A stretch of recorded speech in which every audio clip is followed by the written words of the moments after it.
Hello, thanks for watching this video. The aim of this presentation is to provide you with some background information to facilitate your participation in the next working party. In my presentation, I want to provide you with information in three areas. One is the H-Innovate framework. I will represent to you the holistic framework, trying to highlight the connection with the work we do in CFE, or other work that we do in CFE, a short introduction of the interim synthesis report that will be presented at the working party, and some information about a new policy dialogue that we developed during the COVID pandemic, that geography of higher education. You know this framework already, is the H-Innovate, launched by the European Commission and the OECD in 2013. The peculiarity, was to try to promote innovation in higher education institutions through entrepreneurship, thinking that in this way the higher education institution can generate value for economy and society.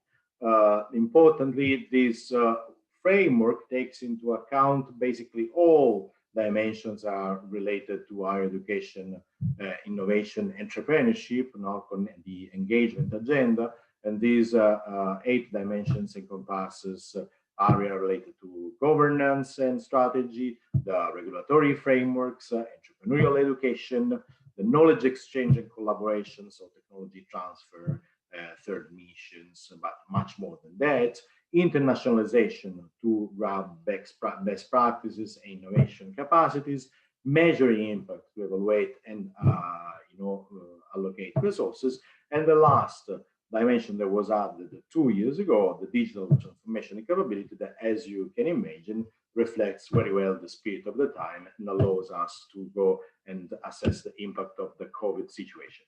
The platform is implemented in 3 ways. There is an online self-reflection tools, our country reports, 9 have been done so far, 4 are undergoing, and the community of practice, that is the policy learning network that represents, that hosts all the representatives of countries that collaborated with us, worked with us in country reviews.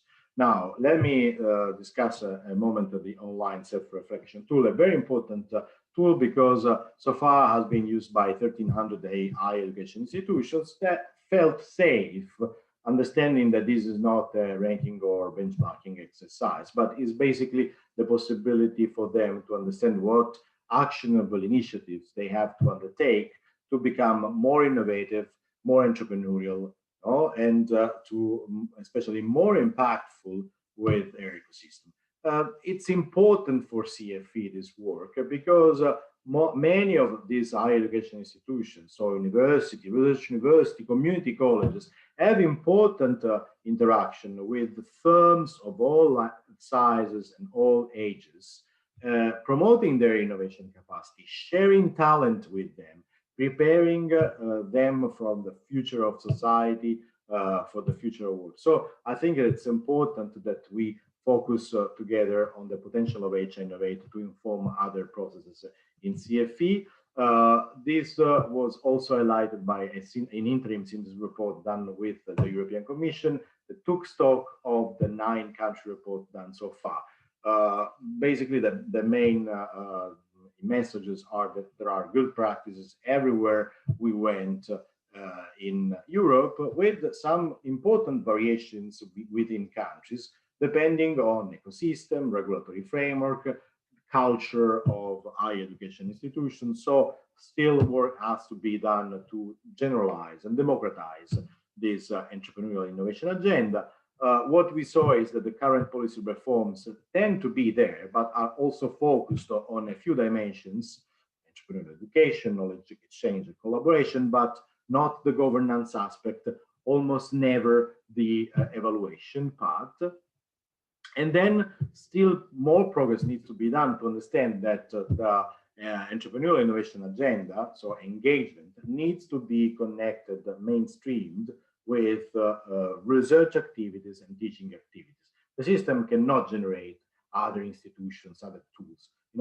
We need to capitalize on teaching and learning and research. Main recommendation, we worked on 2 levels, national and institutional. Adopting a whole of government means basically generating policy synergies, but it's immensely difficult sometimes to couple and to coordinate two policy sectors together. But the potential is great. One example, higher education policy, when they met with Industry 4.0 in several countries, there were successful initiatives like competence centers, digital labs, fab labs.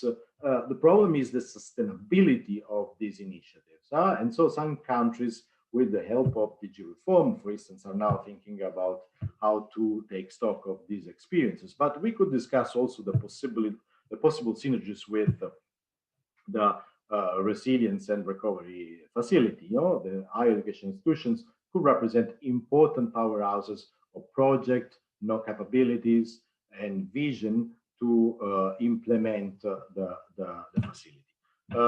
Let me go again on the legal frameworks and the way in which there is evaluation in higher education and in higher education institutions. So there is need of more resources, and there is need of a better metric to allocate the resources that takes into account engagement and impact, not only metrics that work at the global level.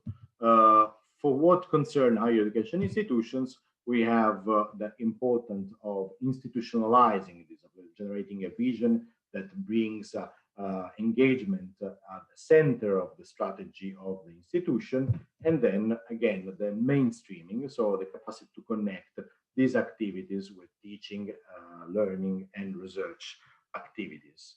So holistic, again, that's a key word in multidimensional in the presentation. Let me finalize this presentation by introducing the geography of higher education.